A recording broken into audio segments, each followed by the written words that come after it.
everybody. My name is Porta. I'm a customer engineer at Buoyant.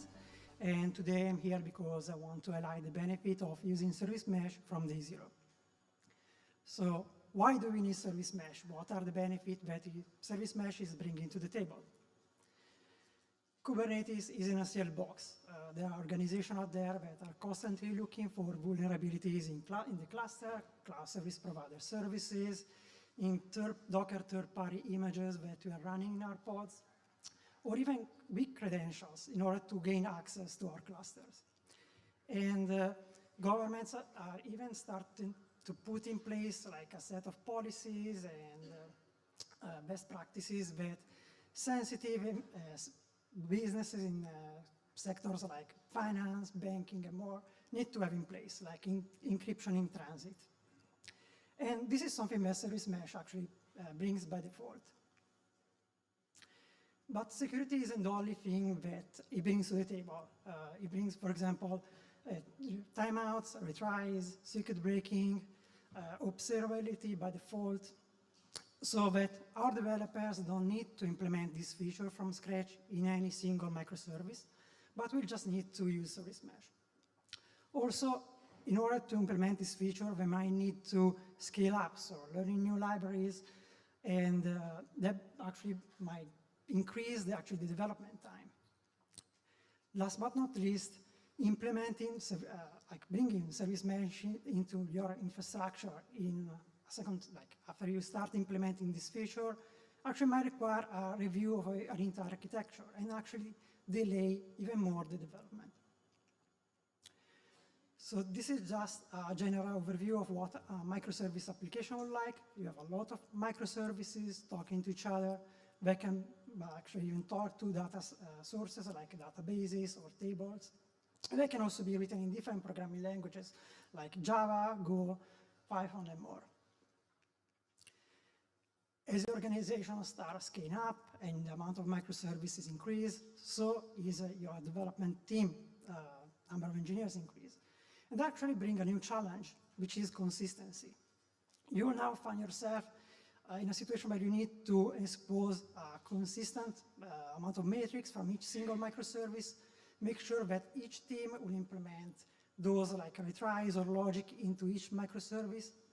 That actually will become challenge when you start having like 1,000 or even more microservices. And this is where service mesh comes into help.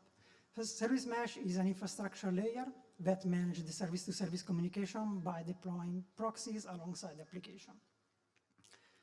So if you look at the architecture, now we have all the microservices. They're still talking to each other, but the proxy will sit in front. And with the proxy, actually, will bring all its logic, all the like policies enforcement, load balancing, retries, and more. Without doing anything. So you don't need to implement all these features into the application. So if you look at the task that your development team need to implement before and after service mesh, before they need to develop the application, security with TLS, certificate authentication, metrics, log, traces. So there was a lot they need to take care of. After service mesh, they just need to focus actually on the business logic of the application. So how does service mesh works? We have basically a two-layer architecture with a control plane and a data plane. The control plane will have different controllers that take care of different aspects of the service mesh, from service discovery, certificate, and configuration distribution across all the data planes. And then we have the data planes with the actual proxies. The proxies in a sidecar architecture will sit in the same pod on the front of the application, will intercept all inbound and outbound traffic, and apply any policy enforcement, MTLS, and more. In a sidecarless architecture like Istio Ambient, you will still have this two-layer architecture with zTunnel and Waypoint, but in this case will basically be the data plane, but you also still have the control plane with actually the controllers. Let's take a look at the service mesh landscape out there. There are a lot of service meshes from Istio, Kong, Linkerd, Traffic, Console, and more. Most of them are using Envoy, which is an open source project. It was developed by Lyft in 2015, and it's written in C++. Has been, since the project started, has gone through a lot of enhancement, which makes a very good project and cover a lot of user cases. But especially because it covers a lot of user cases, it might become challenging to configure sometimes, and more like resources, we need more resources. Linkerd, they decided to implement their own proxy. The first version was developed using Scala and Java, but the maintainers noticed that there were some challenges in the scale down of JVM. So in 2017, they decided to rewrite the entire source code of the proxy using Rust. The main reason for Rust are basically three. The first one is they needed a programming language that compiles to native binaries. Then they needed a programming language that doesn't rely on garbage collector, because when the garbage collector goes through the graph of objects to decide which one to reclaim, actually that will increase the latency and it's unpredictable. And last but not least is security. C++ is very keen to Stack Overflow kind of attacks, while Rust solve it at compile time. So they decided to move forward with Rust. Let's move over, the benefits of a service mesh can be grouped into 4 pillars: security, observability, resiliency, and control. Let's move into security first. The pod-to-pod communication by default isn't encrypted, which means that if an attacker can access your cluster and deploy their own pod, they can technically be able to sniff the communication between the pods. And by doing that, they can access the payload. If you think about, for example, if in a financial institution, they are dealing with account numbers, phone numbers, and more, they can actually access those kind of information. And this is why TLS and MTLS is important, because you encrypt these kind of requests, so even if they sniff the traffic, they won't be able to access this kind of information. And this is how Linkerd actually provide MTLS and enforce MTLS. So when you deploy a workload, the proxy injector, which is a component in the control plane, will intercept the request to the Kubernetes API, and if there are specific annotation, will automatically deploy 2 containers, the proxy init and the proxy. The proxy init will rewrite all the root tables so that all inbound and outbound communication will go through the proxy. The proxy then will generate a private and private key keys related to the service account, and then will send a certificate signing request to the identity, which is another component of the control plane. The identity at the point will validate the certificate signing request against the Kubernetes API, and then, if it's valid, we'll sign the request and send back the certificate to the proxy. From this moment on, every time the proxy will send a request to another proxy and start with a TLS handshake, we'll present the certificate, and the communication basically will be encrypted. Let's move now to observability. Because all inbound and outbound communication will go through the proxy, basically the service mesh will expose a consistent bucket of metrics that cover both layer 4 and layer 7. You can access by default to things like TCP connection open, TCP connection close, latency, P95 latency, the total amount of requests, responses, headers, and more.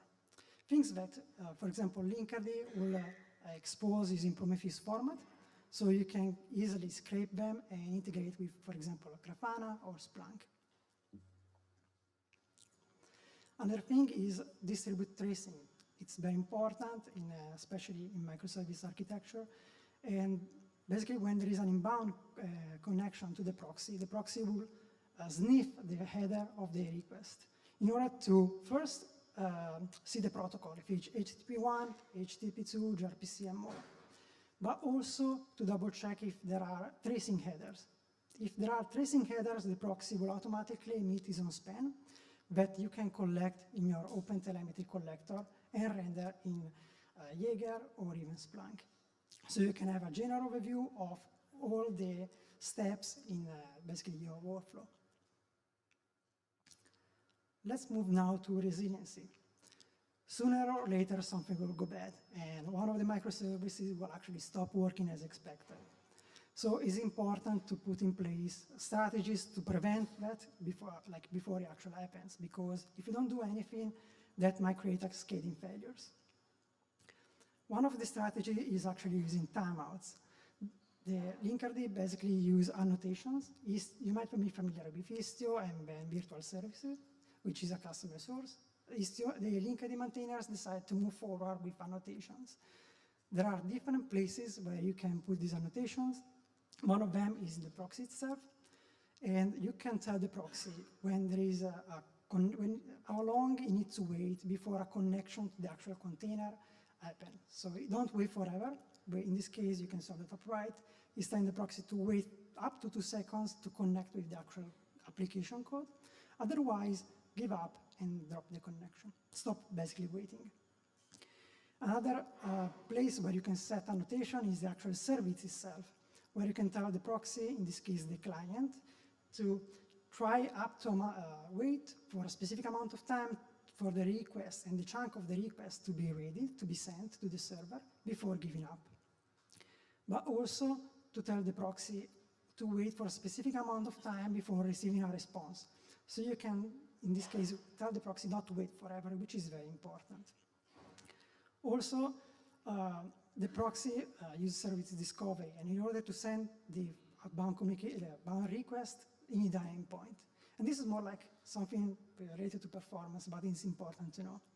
The proxy has its own cache, which means that it will store all the endpoints and policies for a specific amount of time in order to avoid reaching out the control plane every time there is an outbound connection. So we already have a list of endpoints and policy to apply. It doesn't store this information forever. There is a specific annotation that where you can define actually the timeout and the life of these basically information in the cache of the proxy. And when there is an outbound communication, the proxy first will check in the cache. If there is a hit, then we'll use that information.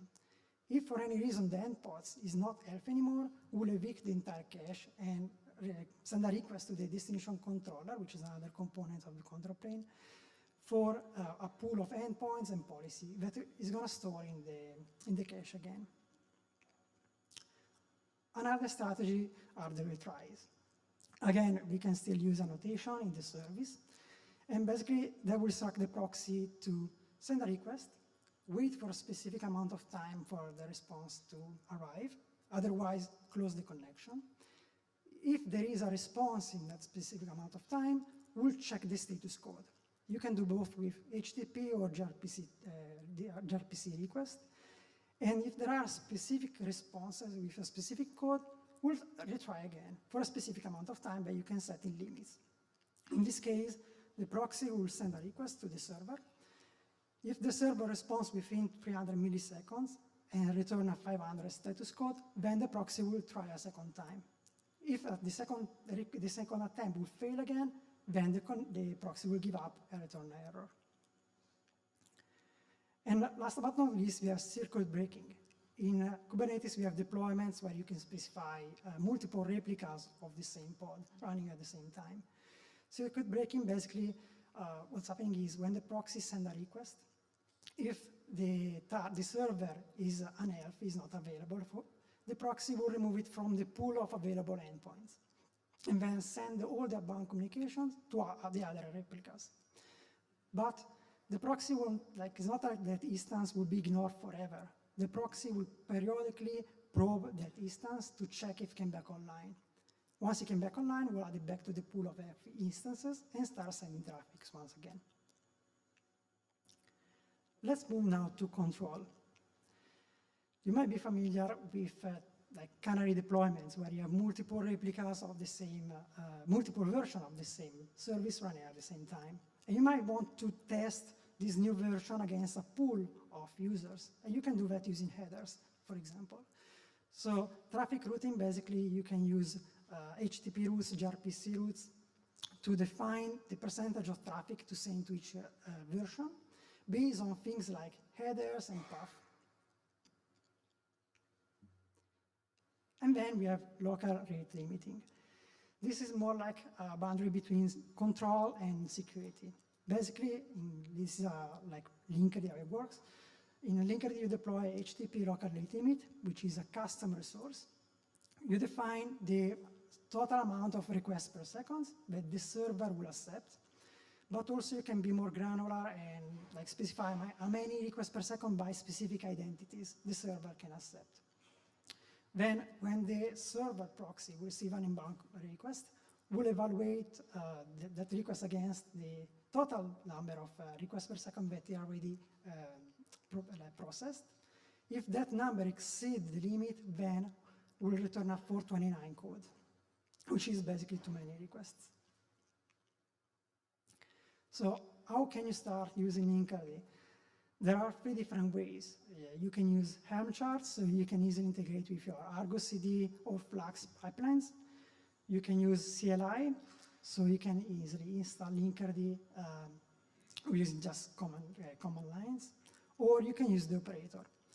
The operator basically will just monitor a specific custom resource called control plane, where you define the version and the configuration to apply. And then the operator basically will make sure that the desired state defined in the control plane will match the current state of your cluster. By doing so means that we'll download all the M charts of that specific version, we'll install the M charts, and then we'll configure them with the configuration defined in the control plane. So you don't need to do anything, just define the control plane. So I've been working with service mesh for a while now, and these are basically things that I noticed with the customer that I work on. One of the main source of outages was actually certificate expirations, which means that the customer didn't implement any automation in the renewal of the certificates, or they basically renewed this like very critical certificates like Trust Anchor or Issuer certificate without thinking of the consequences. In fact, Linkerd in particular basically has a chain of certificates. We have like the trust root, which is very important in case you have multi-cluster infrastructure, where you can share the trust anchor across multiple clusters.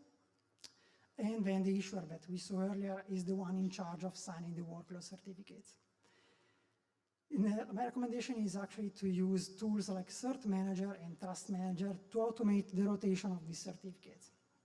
Cert Manager basically brings into account a lot of controllers, manager, and then custom resource definition like cluster issuer and certificate. The certificate just define how the certificate will need to look like. The expiration date, if the certificate is a certificate authority, the subject name, and more. Then the certificate manager will take care of generating the certificate. Then the cluster issue will then, basically, this issuer manager will then copy into specific secrets. Linkerd basically works with store these 2 secrets in different resources. The identity is stored in a secret, while the control plane, trust root is stored in a config map. So Cert Manager doesn't store them all in secrets, so you need another component, which is the Trust Manager. But basically, Trust Manager brings a new resource called bundle, where you can bundle together multiple certificates at the same time and then store them into config maps. And that's very important for different reasons. Because if you renew the Trust Anchor without creating bundles, there is going to be a period in time where the proxy is using a certificate signed by a Trust Anchor that is not valid anymore. So the MTLS will fail. So by using a bundle, you will have the old Trust Anchor and the new Trust Anchor valid at the same time. So you won't have any downtime. So you can easily rotate them. And last but not least is the proxy resource limits.